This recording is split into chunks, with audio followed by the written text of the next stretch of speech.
Casey with KK Fitness Training and Faster Way to Fat Loss here. Wanted to talk to you guys about mental state and exhaustion, decision fatigue.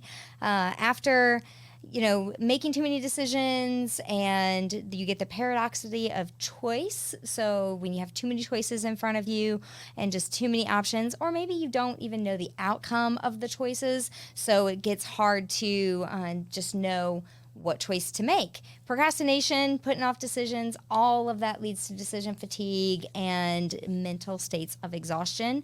So things to avoid in that aspect would be to be aware of your biases.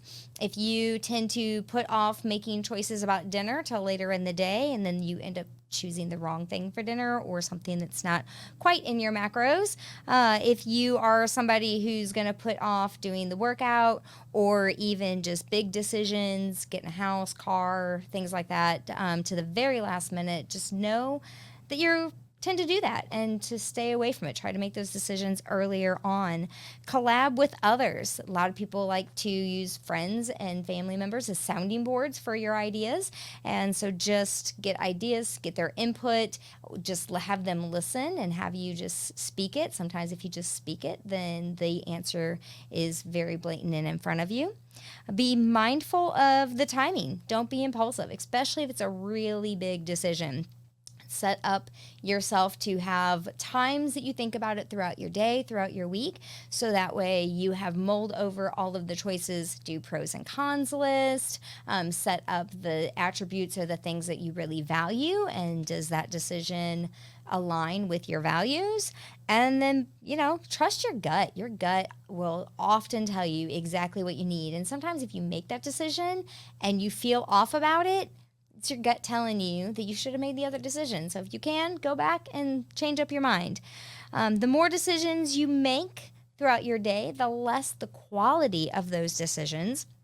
So if you are somebody who's a truck driver or you make a lot of decisions for your workplace or your home, that throughout the day your decisions are going to have less and less quality added to them, which then leads to picking up fast food on the way home or just going home and sitting in front of the TV, not doing anything else.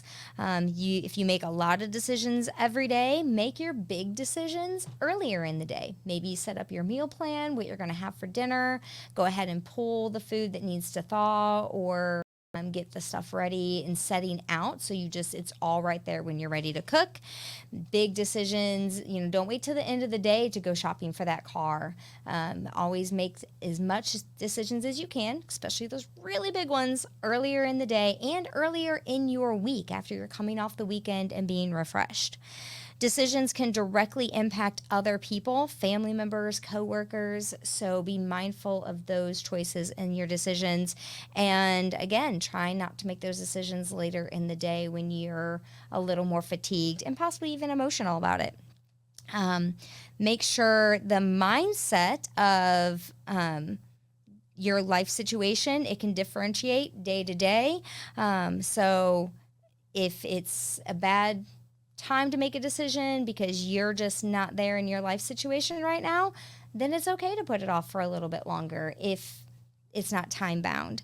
And then if you're uncertain about the results of a decision, not enough info, or you don't really know the consequences. I mean, we know the consequences of eating bad and not working out.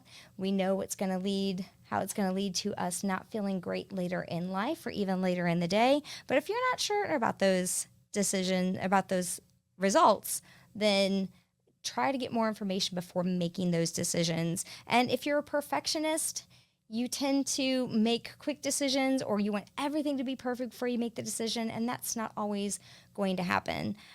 Sometimes you just need to make it, even if it's not the absolute perfect outcome.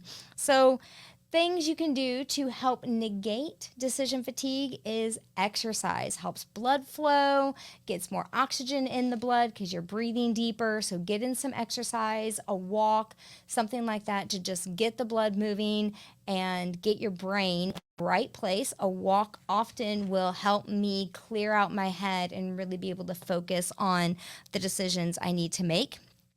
Eating, getting in the right foods. If you eat more fatty foods or just more junk food, you tend to not have the right brain set, the right mindset, the right energy to make those correct decisions.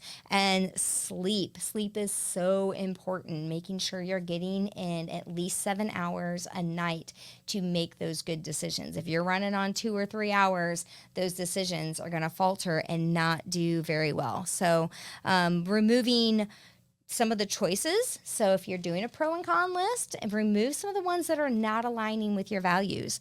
And easy choices like what you're going to wear for the day, the food you're going to eat, what podcast you're going to listen to. If you listen to the same thing, if you watch the same thing, if you eat the same, sort of the same food, if you pick out the same clothes, a lot of CEOs and presidents of our countries have worn the same type of suit, the same type of clothes every day, because that eliminates one choice. That's one less decision they have to make.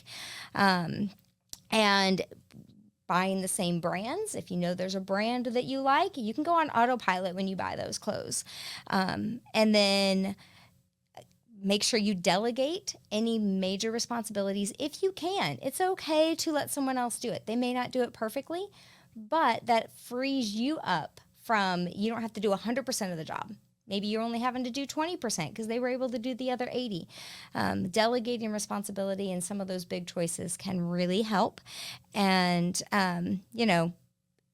managing your stress and taking your self-care. Self-care includes eating right and exercise, but sometimes it's a bath. Sometimes it's just sitting down and not having to think about what's going on in your life. You can just watch TV or listen to your favorite podcast or music, and then build downtime into your day. Do some yoga, do some stretching, walk the dog, meditate. Those are great ways to help you making decisions. And so signs to watch out for if you're not sure you have decision fatigue is you get frequent headaches, eye twitches, nausea, tummy issues. All of that can be stress related from making decisions. Procrastinate, avoid it. You don't want to do it. You don't want to make the decision. You just put it off until you absolutely have to make it, and then it may not be the right choice. Don't be impulsive with your decisions. If you notice that you are impulsively shopping online, buying fast food, calling exes or people that you've cut out of your life, probably not in the right mindset making decisions, and that could be because you're exhausted. If you find yourself having to take frequent naps in the afternoon, brain fog, words just don't come easily to you, blank over everything, irritable, you feel overwhelmed often, or you're just dissatisfied with everything in your life, that can all be signs of decision fatigue. So 30 minutes of exercise. I keep saying it. Exercise is so important. So whether it's moderate to intense, walking the dog, making it a short little jog, doing a little 7-minute AMRAP, which stands for as many reps as possible or as many rounds as possible, can really help your brain get back into the right mindset and leave you feeling energized to make the right decisions. And anything to just put you in a better mood. Anything's better than nothing. So if you can only do 3 minutes of it, do 3 minutes of it. It is very important to manage your decision fatigue and your brain, because if you don't, you're going to end up not making the right decisions on your health overall, and that is not a place we want to be in. So if you just find yourself, maybe decision fatigue is not a problem for you, maybe it's more managing stress and you don't know how to quite manage stress in your life. Well, guess what? I'm going to go back to the same thing. Eating and drinking proper food. So limit alcohol, don't overeat. Caffeine may be a problem too. So notice that you're going for coffee all the time, or that pre-workout, you have to have that pre-workout to get a workout in, then, maybe you're just under a lot of stress. So taking time to hydrate with electrolytes, lots of great things in the electrolytes, a lot of great hydration solutions out there right now, and eating whole foods. So fruits, vegetables, if it comes from the ground and it has a mama, it's good to eat. Exercise. Not competitively. We don't want to add more stress, but doing some weights, yoga, Tai Chi is amazing. Love doing Tai Chi. And reasonable goals and doing some fun recreation exercise too. Limit your tobacco and nicotine. They can add more stress on your body and worsen chronic pain, which then leaves you to not want to work out. Practice relaxation techniques, deep breathing, yoga, meditation, Tai Chi, things like that can help you relieve a lot of stress in your life and reduce triggers. So if you notice that there's too many demands or you have a hard time saying no to things, try to find ways that you can and reduce everything that's being put on you at the moment. And if you have a trigger that's going to bring stress, if you can eliminate it from your life or at least just keep it at bay, you don't have to have conversations with those people that you don't want in your life. Even if you have to see them every day, you can find ways around it. Examine your values. Talked about this before. The more actions that reflect your values, the better you're going to feel and the less stress you're going to have. So really make sure that what you're deciding to do, those things you are saying yes to, align with your values. And, from exercise to eating right, if it's not something you like to do, you're not going to do it. So make sure that's all in your wheelhouse. Assert yourself. Find ways to say no, and it's okay to give somebody else some other responsibility to help out around the house or at work. Make sure that you know where you stand and you're confident in yourself. Realize your goals and don't expect yourself out of someone else. Somebody's not going to do it as good as you, or they're not going to do it the way you are going to do it. Doesn't mean they did it bad. Don't expect yourself out of somebody else. And sell yourself to yourself. You're pretty awesome. You've got this. I love giving my clients affirmations and telling them how great they are. And I also love it when they say how great they are because they have worked hard and they've done the thing and they've eaten the right food and they just crushed it and feel amazing. And then, take your brain and your body, pair it together and give yourself feedback. How your muscle tension is, how your heart rate is, other vitals, even having blood work done. Really look at you as a whole and know what feedback that's giving you if you're noticing an increase because of certain stressful situations in your life. It is super important to manage stress and feel better and manage that decision fatigue and know what's going to cause problems, what are triggers for you, and how to eliminate it. Again, making decisions earlier in the day can help with all of that. That's why I get my workouts in first thing in the morning.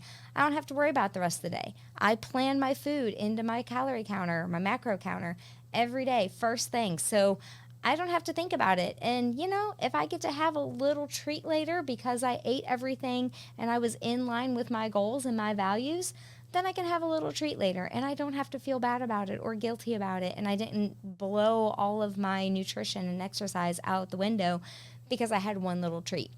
Those things are great to program in and you deserve it. If you've worked hard and you've done all the things, you've drank the water, you got the sleep, you programmed in your macros and you were on track, you did the workouts, all those things, go ahead and give yourself a little treat and a little pat on your back because you deserved it.